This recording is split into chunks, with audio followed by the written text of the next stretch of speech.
eu vou reconstruir novamente aquilo que buscai primeiro o reino de Deus, e aquelas coisas vos serão acrescentadas.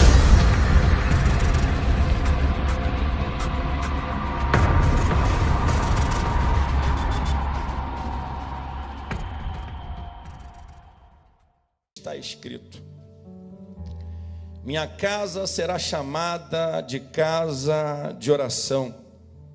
Vós, porém, a transformais em covil de salteadores. Vieram a ele no templo cegos e coxos, e ele os curou. Mas vendo os principais sacerdotes e os escribas as maravilhas que Jesus fazia, e os meninos clamando Hosana ao filho de Davi, indignaram-se e perguntaram-lhe: ouves o que estão dizendo? Respondeu-lhes Jesus: sim, nunca lestes da boca de pequeninos e crianças de peito tirastes o perfeito louvor? E deixando-os, saiu da cidade para a Betânia, onde pernoitou. Pode se assentar glorificando e exaltando o nome do Senhor nesta tarde.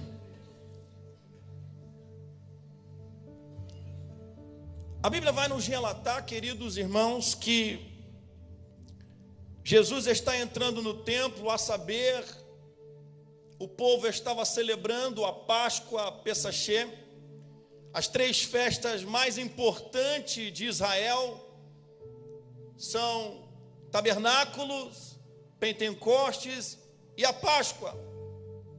Mas nota que Jesus, ao começar a entrar no templo, ele vê uma situação ali que não agrada ao seu coração. Ele vê num contexto de sua casa que não estava mais promovendo motivações certas, e logo Jesus vai se irar. E em João capítulo 2, o Evangelho de João vai relatar que ele faz um azorrague, ou uma corda, um chicote, e a ira dele, pastor Vanderlei Prata, pastor Lúcio, é tão grande que ele começa a chicotear os cambistas dentro do templo, expulsando com pombas, ovelhas e tudo que eles estavam vendendo ali, dizendo: a minha casa será chamada de casa de oração.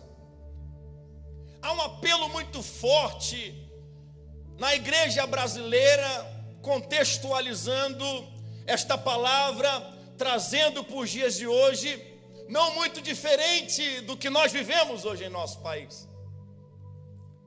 Algumas pessoas não vêm para o culto, não vêm para a casa de Deus com as motivações certas, e isso tem acontecido em todo o território brasileiro e em muitas igrejas por aí. Mas eu não vim aqui para de maneira nenhuma criticar a igreja, porque ela tem um noivo, e esse noivo é muito brabo, é Jesus de Nazaré.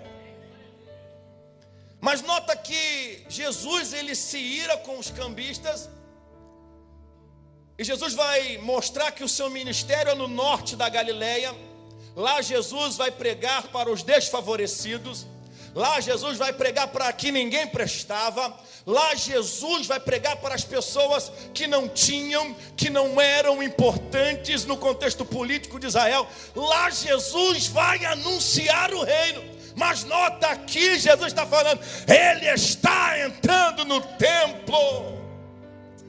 Oh, queridos, eu sinto a presença de Deus aqui, porque logo quando Jesus entra no templo, a situação é caótica, e ele começa então a debater com alguns grupos políticos religiosos que se instalaram em Israel ao longo dos anos.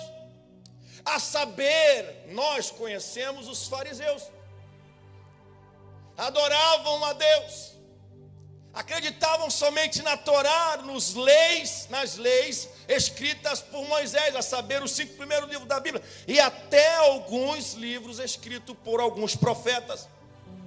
Mas eram pessoas que não queriam ver a obra crescer, eram manipuladores na porta do templo, pessoas que estavam impedindo o povo de receber a bênção de Deus. Eu profetizo em nome de Jesus, Deus vai arrancar do nosso coração todo espírito de farisaísmo e vai colocar um coração, aleluia, de adorador em nossas vidas.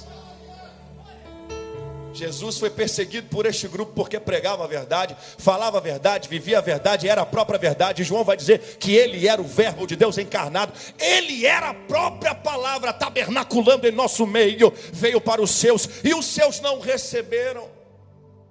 Nota que um outro grupo, mas de uma casta mais alta, um grupo mais rico de aristocratas, pessoas entendidas, a saber, os saduceus, também acreditavam na Torá, na lei de Moisés, mas não acreditavam na ressurreição do corpo e nem tampouco acreditavam nos anjos. E quando nós estamos lendo esse contexto, nós vamos ver que Jesus também vai dizer: eu vou derrubar este templo e em 3 dias eu vou reconstruir novamente. Aquilo para o saduceu era uma blasfêmia muito grande, porque Jesus estava dizendo: ei, eu vou morrer, ao 3º dia vou ressuscitar e vou dar vitória para vocês. Aí eles arrazoavam no coração: ei, levou 46 anos para este templo ficar pronto, em 3 dias você vai derrubar. Ninguém queria ouvir as verdades de Jesus. E a primeira coisa que eu quero trazer como revelação para a sua vida nesta tarde é que Jesus denunciou os mercadores, mas Jesus também denunciou as pessoas que estavam frequentando o templo com as motivações erradas. Queridos, nós estamos vivendo um período de apostasia tão grande nesta nação, aonde nós achamos normal e parece um mundo de sofia, o sofisma, a mentira que se parece verdade, e ninguém mais quer ter o espírito de João Batista. Há até alguns que têm medo. Eu não tenho medo de falar a verdade, porque a verdade liberta, porque a palavra de Deus é luz para o caminho. A palavra do Senhor vai te iluminar no meio da escuridão. A palavra de Deus vai iluminar o seu caminho, vai abençoar a sua família. Deus precisa de homens e mulheres com caráter para anunciar a sua palavra. Jesus estava denunciando os frequentadores de culto, culto da libertação, só vai porque está com o espírito maligno atormentando lá, culto, aleluia, da oferta, da bênção. Ei, meu amigo, nós estamos aqui nesta tarde, não pelo que Ele pode nos dar, mas pelo que Ele é, Rei dos reis, Senhor dos senhores. Pelo que Ele fez em nossas vidas, pelo que Ele vai continuar fazendo. Mas nota, Jesus entrou no templo, e quando Ele entra no templo, aí acontece milagre. Nós estamos entrando em alguns lugares, pastor Vanderlei, que parece que Jesus não participa mais do culto, pastor Lúcio. Parece que Jesus ele não participa mais do culto, e Ele estava falando: ei, eu quero denunciar aqui os cambistas. Mas se existiam os cambistas na porta do templo, é porque existiam pessoas que iam lá para comprar o culto barato. É porque existiam pessoas que iam lá para comprar um culto. E nós estamos aqui unidos na coinonia do Senhor, porque adoramos Ele pelo que Ele é. Pelo que Ele é. Estavam ali vendendo e Jesus, meu irmão, se ira e denuncia os frequentadores, pessoas que vêm para a casa de Deus com uma motivação errada. A motivação é: eu quero um bom casamento. A motivação é: eu quero ficar rico. A motivação é: eu quero prosperar. A motivação é: eu quero alguma coisa. Mas esquecem que eles precisam receber o maior milagre, a salvação de vossas almas. Jesus vai salvar nessa noite. Jesus, nessa tarde, já estamos entrando na noite, o Senhor vai fazer um milagre na sua casa. Você crê nisso? Você crê que o Senhor está aqui? Mostre para Deus a motivação da sua alma. O que você veio fazer aqui hoje no templo? Jesus começa então a denunciar, e nós temos que ter o Espírito de Jesus, o Espírito que estava em João Batista, denunciar o pecado, denunciar as motivações erradas. Quando Jesus entra no templo e começa então a expulsar os cambistas, A segunda coisa que Jesus está fazendo, Jesus está denunciando a falta de entendimento das ofertas. Quando Deus estabelece na vida de Moisés, no livro de Êxodo, capítulo 12, até o versículo 17, falando das leis, mostrando para ele o que deveria ser oferta, e a Bíblia vai falar que é Shelamim, as ofertas pacíficas, o Senhor estava falando, eu não quero receber uma oferta que o homem dê, já esperando o resultado, barganhando comigo, não, eu quero que dê de coração, com espírito voluntário. Nós temos que dar a Deus o melhor culto que pudermos dar a Ele nesta tarde. Jesus entra e denuncia a falta de entendimento das ofertas. Nota, pastor, que Jesus não cirou por causa da compra das pombas. Ele não cirou por causa da compra dos bois e das ovelhas. Jesus cirou profundamente. Foi com a motivação errada, a falta de entendimento da oferta. Porque tem gente que gosta de ver você na situação que você está. Sabe por quê? Porque estão se promovendo com o seu pecado. Não, você não entendeu ainda não. Tem gente que quer ver você mesmo nessa situação aí, porque estão lucrando com o teu pecado. Deus está aqui nessa tarde. Jesus está aqui nessa tarde e Ele vai colocar o nosso coração, aleluia, aliançado na motivação certa. Deus estabeleceu a lei do sacrifício e da oferta. E o detalhe que o Senhor falou para Moisés que deveria ser a primícia, deveria ser do rebanho, deveria ser da criação. A Páscoa era uma festa anual, ela não era um culto igual nós estamos aqui todo domingo. Era uma festa anual, era uma oferta anual. Mas o povo estava tão acostumado e o entendimento não era de ofertar a Deus, porque chegavam na porta do templo, me vê uma pombinha. Não, essa daqui está pequena, me vê uma pombinha maior, porque eu vou sacrificar por mim.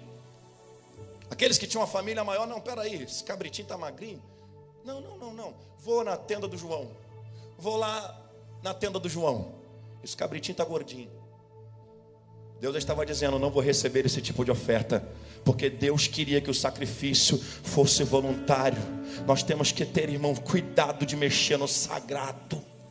Tem pastores, pessoas que esquecem que o sacrifício de Jesus, ela é a maior causa de nós estarmos aqui. E quando nós entramos na presença dele, com o espírito voluntário, Deus abre porta, um milagre acontece, Deus muda história, Deus te marca para uma geração, quando há uma voluntariedade no seu coração.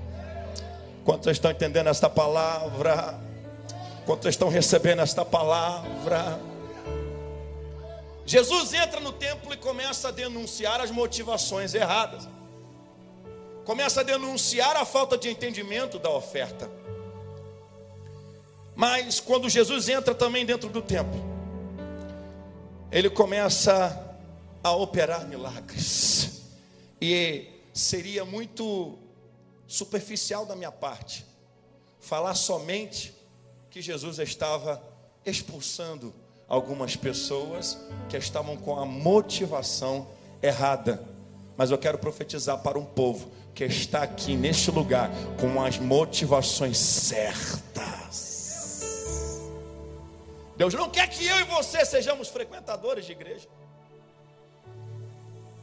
Deus não quer que eu e você sejamos massa de manobra. Deus quer que eu e você sejamos o reino de Deus na terra. E Jesus, quando entra nesse contexto, ele muda todo o panorama de templo. Ele muda todo o contexto histórico, porque logo nós vamos ver no livro de Atos, capítulo 2, versículo 42 a 47, nós vamos ver que o povo estava unido depois de Jesus aparecer ali e for assunto aos céus. Nós vamos ver que a forma de cultuar a Deus já era em comunidade. O povo estava cultuando a Deus porque tinha comunhão uns